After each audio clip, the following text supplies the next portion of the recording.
একদিকে মাছ ভাজা করে নিচ্ছি আর অন্যদিকে কড়াইতে রান্না করছি আলু পোস্ত। আর আলু পোস্তটা যে রান্না করছি তাতে আমি পেঁয়াজও দিয়েছি।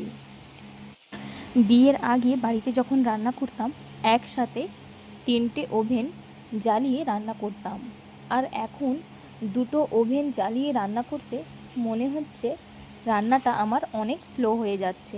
আসলে পুরনো অভ্যেসটা রয়ে গেছে, আর বিয়ের পরে অনেক কিছু অভ্যেস যেমন ত্যাগও করতে হবে, আবার নতুন করে বিশেষ কিছু অভ্যেস আমাকে আপন করে নিতে হবে।